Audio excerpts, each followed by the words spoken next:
Salut.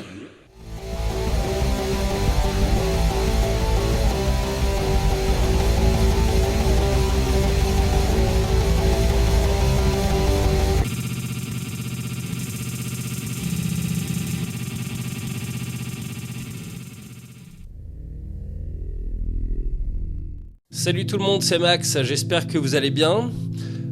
Moi ça va mieux, j'ai eu un petit coup de moins bien là, c'était pas terrible, surtout hier. Et surtout en fait, j'ai galéré parce que j'ai eu des vieilles mises à jour à la con et du coup c'est pour ça j'ai pas pu sortir de vidéo avant. Ouais, du coup voilà, maintenant ça marche. Enfin en tout cas j'espère. Et donc du coup on va pouvoir commencer à bosser. Alors comme vous avez pu le voir, aujourd'hui, j'ai décidé de parler de Kylian Mbappé. Alors, je dis Mbappé parce qu'il paraît que ça se prononce Mbappé, alors que tout le monde dit Mbappé.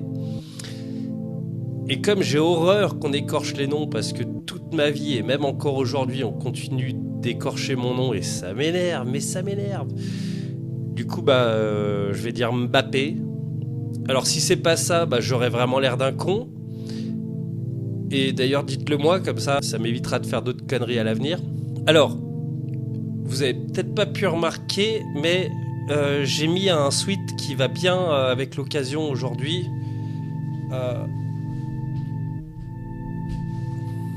Voilà.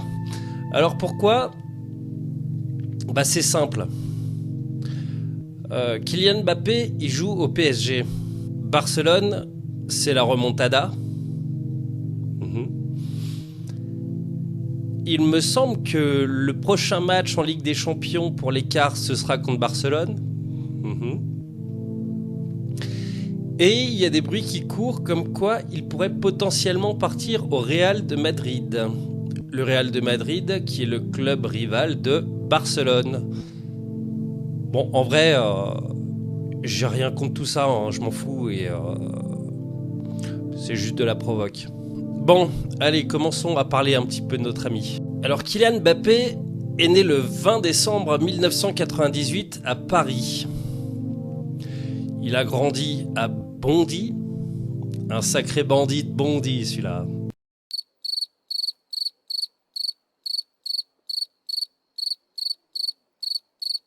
Bon, d'accord. Au niveau des stats, on va parler de ça rapidement. C'est 278 buts en club jusqu'à présent, ou peut-être même un peu plus maintenant. 46 buts en sélection. Sa carrière professionnelle, il l'a commencé en 2015 à Monaco. Et sa première sélection en équipe de France date du 28 mars 2017. Il jouait encore à Monaco à l'époque. C'est pas son premier match en équipe de France, je crois que ça doit être quelques jours avant, mais il était rentré à la 75e, 78e, enfin voilà, moi ce qui m'intéresse c'est la première sélection. En 2017, il signe au PSG pour donc un transfert de 180 millions d'euros. C'est le deuxième transfert le plus important de tous les temps. Après celui de Neymar qui était de 220 millions d'euros, enfin on n'est plus à ça près. C'est le meilleur buteur du PSG, jusque-là le meilleur buteur c'était Edinson Cavani, donc du coup maintenant c'est lui. Et au niveau du palmarès, donc des Coupes de France, Championnat de France et Coupe du Monde en 2018 en Russie et vice-champion du monde 2022 au Qatar. Voilà ce qu'on peut dire par rapport à lui, vite fait, voilà. C'est quelqu'un qui gagne plutôt bien sa vie. En gros, son salaire est de 72 millions d'euros par an, ce qui représente à peu près 6 millions d'euros par mois. Ça, c'est son salaire. Alors, on s'emballe pas, parce que la moitié part à l'État, donc finalement, c'est 36 millions d'euros par an et 3 millions d'euros par mois. Bon, ça reste quand même beaucoup parce que c'est tout ce que vous tous allez regarder. Enfin, c'est plus que tous ceux qui vont regarder la vidéo, et moi y compris, gagneront en un an. Ça dépend combien on sera à regarder la vidéo, mais de toute façon, on passera pas les 1000. Voilà. Donc, Donc en net, en gros, ça fait 36 millions par an. Bon, ça va, il est pas trop à plaindre parce que tout ça, c'est sans les primes. Il a des primes de match, des primes de fidélité. Donc en gros, il est autour de 100 millions d'euros par an. Donc ça va, je pense qu'il peut s'en sortir. Et je compte pas les spots publicitaires, tout ça. Ça, c'est en dehors du sport. Le football, il a changé. Je pense que vous le savez mieux que moi. Je pense que la plupart des gens ici, ils sont dans le monde du foot depuis plus longtemps que moi. Le monde du football, il a changé. Il y a une nouvelle vague qui est arrivée. Ouais, je suis bien d'accord. Le football, il a changé. Alors pourquoi on parle de Kylian Mbappé ? Alors, disons que c'est un joueur... je vais reprendre le truc de l'équipe. C'est un joueur hors norme, en fait. Il s'est fait connaître aux yeux du monde lors du match contre l'Argentine en Coupe du Monde 2018. Notamment quand il a filé comme une balle et qu'il a foutu le but contre l'Argentine. Là, du coup, c'est à ce moment-là où il a commencé vraiment à se faire connaître. Et en plus de ça, disons que c'était un tout jeune gamin. Moi, tu me parles pas d'âge. Tu parles peut-être quand je suis pas là, mais quand je suis là, tu me parles jamais d'âge. Tu me parles que de football et de niveau. Ouais, enfin, si j'ai envie de parler de ton âge, je parle de ton âge. Hein, je fais bien ce que je veux. Mais du coup, c'est à partir de là qu'il s'est fait vraiment remarquer et que du coup, il s'est vraiment retrouvé au devant de la scène. Et c'est là surtout en fait que la polémique a commencé à venir, notamment par rapport au Paris Saint-Germain, où on a commencé à se demander si c'était le club qui tenait les rênes ou si c'était Kylian Mbappé le chef. Il y a qu'à voir comment ça s'est passé avec Neymar et Messi. Je pense qu'on aurait pu avoir une équipe de fous avec les trois devant. Bon, c'était un peu... c'était bien, mais en fait, ça n'a jamais fonctionné parce que finalement, à vouloir mettre des stars constamment, il n'y a plus personne pour tenir les rênes et il n'y a aucun coach qui a réussi à faire de cette équipe une véritable équipe. Ce qui fait que le PSG, finalement, n'a jamais rien gagné au-delà du championnat français. Et c'est bien dommage. C'est bien dommage quand on sait que Kylian, lui, son objectif, c'est d'être le meilleur et que tout le monde sache que c'est le meilleur. Alors au niveau du jeu, on peut pas dire que ce soit au niveau du dribble, au niveau de... Il n'y a pas vraiment une certaine classe comme Messi et ça me fait moins de choses de le voir jouer que quand je voyais Messi ou Ronaldo. Je parle de Cristiano Ronaldo, ouais, ou même Ronaldo, le Brésilien. Hein. Ça fait pas la même chose. Alors, est-ce que c'est parce qu'il est français ? J'en sais rien. Mais en tout cas, j'ai moins cette chose-là. En tout cas, par contre, ce qu'on peut dire, c'est qu'il a une sacrée puissance et que dès qu'il veut rentrer dans la défense, il y rentre et s'il a envie de mettre le but, il va le mettre. Et ça, c'est vraiment incroyable. Et d'ailleurs, c'est pour ça qu'il y a pas mal de clubs qui ont cherché à l'avoir. Et le PSG a toujours essayé de faire en sorte à ce que Kylian reste au club. C'est pour ça qu'en 2022, d'ailleurs, ça a mis un petit moment avant que la prolongation soit signée. Donc il y avait une prolongation de 2 ans avec un an optionnel. En théorie, dans un club, quand il y a un an en option, c'est le club qui décide. Là, c'est Kylian Mbappé qui décide s'il reste ou pas. Enfin, c'est un petit peu le monde à l'envers, quoi. Hein. Et donc, du coup, là, on a appris récemment que potentiellement, il resterait pas au PSG. Et ça, c'est bien dommage. On va voir pourquoi. Bon, alors tout d'abord, il faut comprendre que Mbappé, lui, ce qu'il veut, c'est être le meilleur. Et que tout le monde sache que c'est le meilleur. Et pour ça, quoi de mieux que de gagner la Coupe du Monde ? Ça, c'est déjà fait. Gagner la Ligue des Champions, ça c'est pas fait. Et le trophée ultime, quand on a envie d'avoir la grosse tête bah, c'est le Ballon d'Or. Et ça, c'est pas fait. Sachant que Messi et Ronaldo, eux, ils en avaient déjà un, ou voire plusieurs à son âge. Hein. Donc pour ça, il est en retard. Pourtant, on a toujours dit que c'était quelqu'un qui était très en avance, quelqu'un qui était très intelligent. Moi, tu me parles pas d'âge. Alors, le souci, d'ailleurs, on verra peut-être cette année, bah, si le PSG arrive à faire quelque chose, vu que bah, toutes les stars ont été dégagées, il reste plus que lui. Et il semblerait que Luis Enrique décide un petit peu. Alors maintenant, il a l'air plutôt de décider depuis que Mbappé a fait l'annonce qu'il partirait à la fin de l'année. Donc on verra. Là, ils sont en quart, ça faisait une chier de temps qu'ils n'avaient pas passé les huitièmes, donc on va voir. Si ça se trouve, ils vont gagner la Ligue des Champions. Est-ce que si le PSG gagne, Mbappé va rester ? C'est pas certain, je pense qu'il a besoin aussi de voir d'autres horizons. Je pense qu'il a besoin d'aller dans un club à sa hauteur. Et donc c'est pour ça qu'on parle du Real Madrid. Le Real Madrid, c'est le plus grand club du monde, c'est le club qui a gagné le plus de Ligue des Champions, c'est le club de Ronaldo, enfin de Cristiano Ronaldo, c'est le club où Zidane est passé, c'est le club où il y a eu Ronaldo, le Brésilien, enfin c'est le club de tous les records. Et donc ça fait un petit moment que le Real de Madrid tourne autour de Mbappé. J'ai pas dit Mbappé, j'ai fait Mbappé. Et du coup là...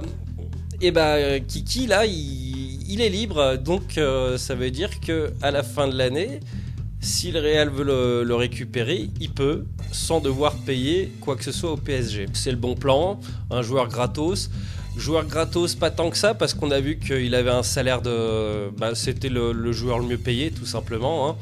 Et que là s'il va au Real, il y aura forcément une baisse de salaire. Alors maintenant, mon petit Kiki, il va falloir ce que tu veux. Est-ce que tu veux être reconnu comme le plus grand, gagner des titres, gagner la Ligue des Champions, gagner autre chose que le championnat français ? C'est vrai que la Liga, c'est quand même mieux. Quoique, il serait parti en première ligue, genre à Liverpool ou Manchester, peu importe lequel. Enfin, c'est une Ligue des Champions...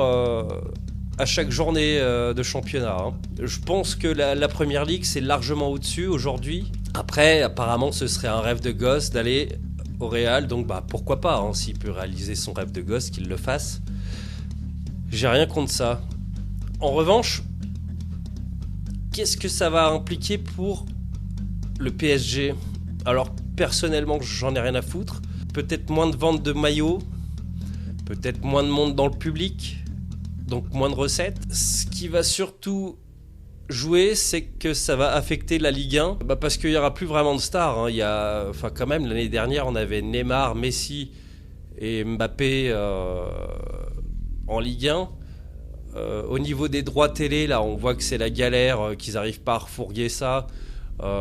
Qui partait sur 1 milliard d'euros et que finalement on n'en sait rien. On verra bien, surtout qu'il y a un truc, je sais plus comment ça s'appelle, qui avait financé parce qu'il y avait eu des pertes pendant le Covid. Du coup, 13% des revenus de Ligue 1, et ça revient à cet organisme qui avait prêté de la thune à vie. Hein. C'est un petit peu les trucs, les responsables d'aujourd'hui qui en ont rien à cirer de ce qui va se passer pour les générations d'après. Donc voilà, c'est à vie. Donc je pense que oui, c'est quand même une grosse perte pour la Ligue 1, pour les droits et puis pour l'intérêt que ça peut porter au niveau à l'étranger déjà, parce que c'est vrai que nous en France, on s'intéresse à la Ligue 1 quand on s'intéresse au foot. Parce que c'est notre pays, quoi. Mais sinon, on n'a pas tellement d'intérêt pour le championnat belge ou le championnat, j'en sais rien, suisse, voilà quoi. C'était quand même un plus pour la Ligue 1, le fait qu'il y ait Mbappé. Bon, maintenant, il veut se barrer. Hein. Le football, il a changé. Bon voilà, comme il le dit si bien, le football il a changé, et surtout que très jeune, il a été remarqué. Moi, tu me parles pas d'âge. J'ai dit que si j'avais envie de parler de l'âge, je parle de l'âge. D'ailleurs, j'ai même pas parlé d'âge, j'ai dit jeune. Du coup, c'est vrai que la grosse tête peut vite venir malgré tout. Hein. Et ça, on peut pas forcément lui en vouloir parce que j'ai envie de dire que les médias l'ont quand même beaucoup encensé. Mbappé par-ci, Mbappé par-là. On a même eu des méga stars de la chanson qui ont fait des chansons sur lui. Mbappé, oh, Mbappé, Mbappé, Mbappé,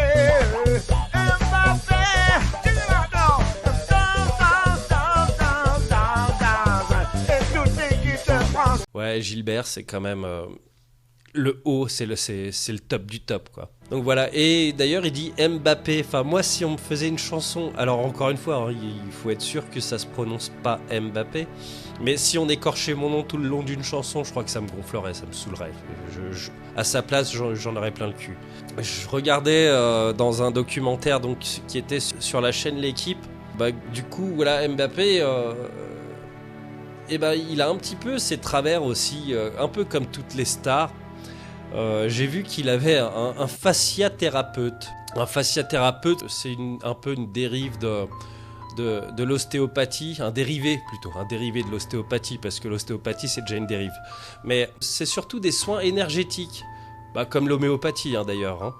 Bah, je vous invite à aller voir la vidéo de la tronche en biais. À Sermandax, il en parle et il en parle vachement bien. En ce moment, il est en train de faire une série de vidéos sur les soins non conventionnels. Notamment parce qu'il y a eu l'ordre des infirmiers et l'ordre national des médecins qui avaient fait un papier sur tout ce qui est soins non conventionnels et tous les risques qu'il y a par rapport à ça. Et je vous invite à aller voir, c'est vachement intéressant. Il parle notamment de la fasciathérapie, qui est une invention française, Cocorico. Ça, je te l'ai piqué à Sermandax. Allez voir, c'est vachement intéressant. D'ailleurs, si vous êtes intéressé à tout ce qui est santé, médecine, pseudo-médecine, tout ça, allez voir, c'est super intéressant. Ça me fait penser d'ailleurs que finalement, Mbappé, c'est pas le seul. Hein. Il y a aussi Novak Djokovic. On va dire ça comme ça. Hein. Tant pis pour son nom. Hein. Pourtant, j'ai dit que j'aimais pas écorcher, mais je crois que c'est Djokovic. Donc, lui qui a un médecin quantique. Faut croire que tout ce qui est un peu ces trucs chelous, ça a la cote auprès des sportifs. Et c'est dommage parce que finalement, alors à l'époque, on appelait ça des leaders d'opinion, mais maintenant, donc, je crois qu'on dit influenceurs. Mais bon, bref, moi, je suis vieille école. Donc c'est dommage parce que finalement c'est quand même des leaders d'opinion qui mettent ça en avant. Donc Djokovic par exemple, lui il a rencontré son médecin quantique. Il faudra aller voir la vidéo de G1000 qui en parle de ça. Mais en gros du coup ce médecin quantique il l'a vu jouer et il s'est dit mais ce gars-là il a un souci, il a un problème avec le gluten. Alors pour ça, donc il a contacté Novak pour vérifier, parce que c'est de la médecine de pointe hein, quand même, la médecine quantique. Hein.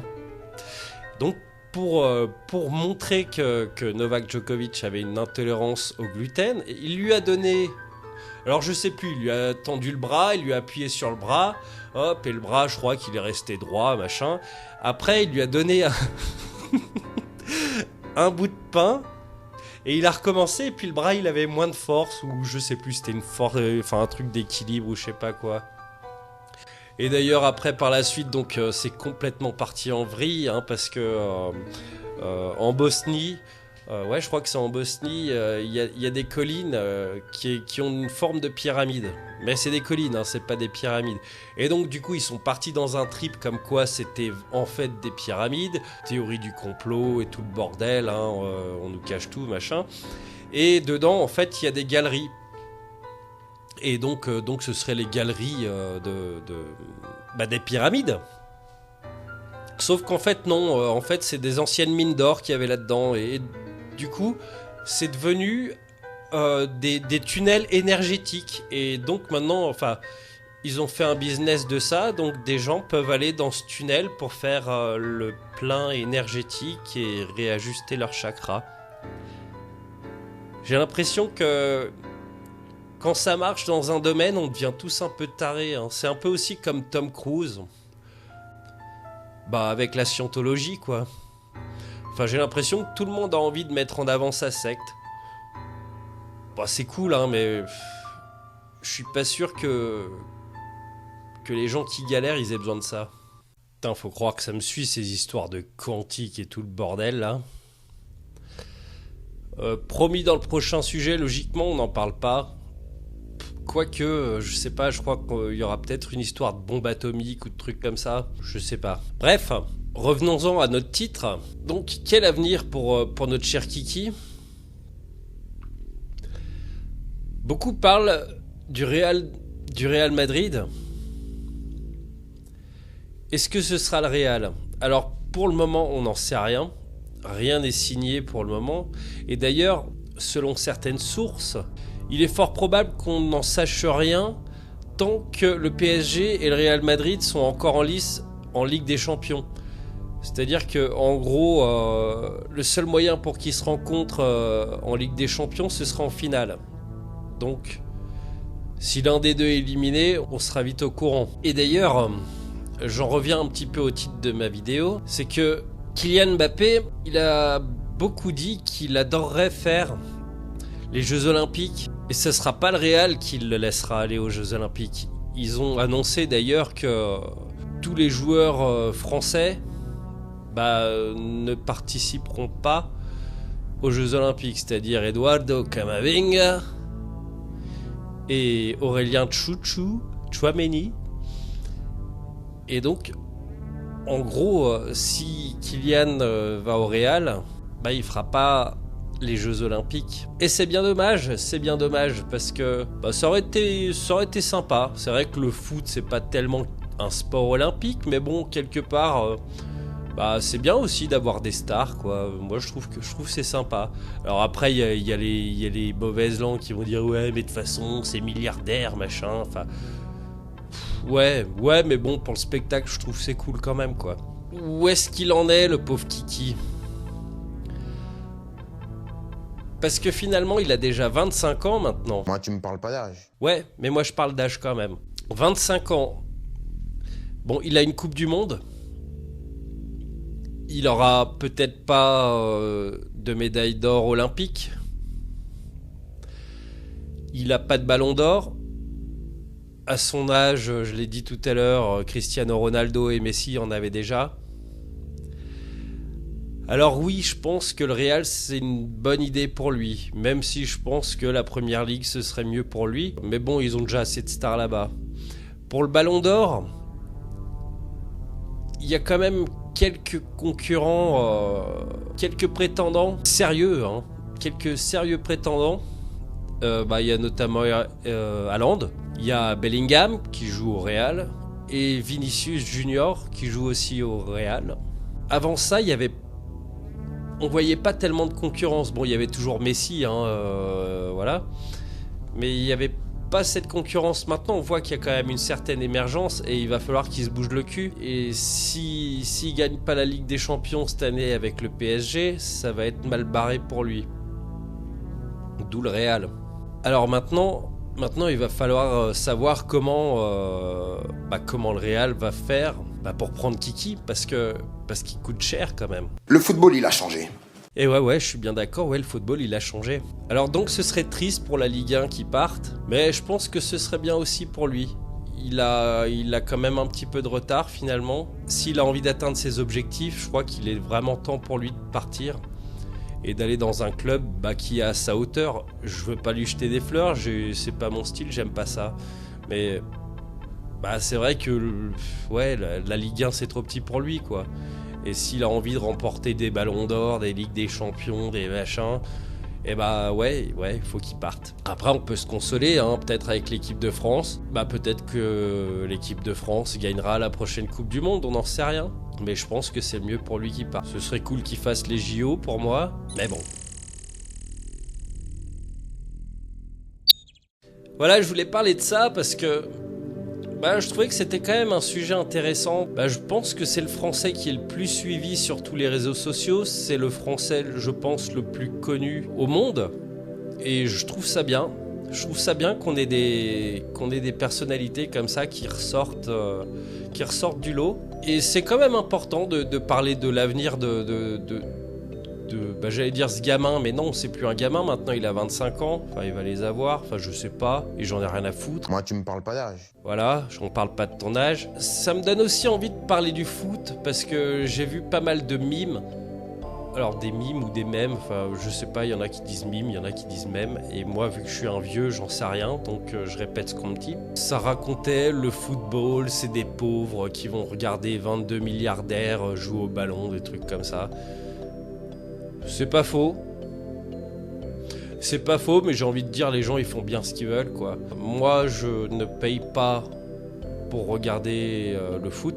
Je m'intéresse un peu au foot. Et les matchs de Ligue des Champions, je regarde la grande soirée sur l'équipe. Donc c'est une version radio en fait à la télé. Voilà. Et quand c'est en clair, je regarde la Coupe du Monde, des trucs comme ça. Mais ça m'intéresse et j'aime pas trop qu'on juge les gens. Alors c'est vrai qu'il y a du fric là-dedans, mais s'il y a du fric, c'est parce que ça rapporte du fric aussi. Et c'est tout un système, enfin je veux dire, c'est comme la dernière fois quand je parlais de Live Nation par rapport à Mélanie Martinez, dire les gens ils sont d'accord pour payer, et d'accord, voilà, et tant pis quoi. Je suis pas certain que le football ce soit quelque chose d'intérêt public. Le football, il a changé. Ça a un intérêt de divertissement, ça a aussi un intérêt quelque part, je pense notamment à la Coupe du Monde, où ça réunit un petit peu le pays et tout ça. Alors bon, le patriotisme et tout ça, je m'en bats un peu les steaks, mais c'est vrai que c'est sympa quoi, de voir tout le monde content quoi. Après, quand on regarde à côté, c'est vrai que quand il y a des bastons, des signes nazis, des trucs homophobes, tout ça, enfin dans les stades, c'est juste à gerber, hein. C'est juste à gerber. Mais ça, c'est juste parce qu'il y a des connards. Après, est-ce que dire que tout le monde est un connard parce que t'en as quelques-uns qui foutent la merde, je sais pas. Mais n'empêche que c'est toujours sympa. Moi, je l'ai jamais fait, mais c'est vrai que j'aimerais aller au stade et voir un match. Ça me ferait triper. Je pense que l'osmose, tout ça, la synergie du public. La dernière fois, je regardais, je sais plus, je crois que c'était Marseille, et puis ils chantaient aux armes. Et ouais, ça donne des frissons, même si je m'en fous de l'OM. Enfin voilà.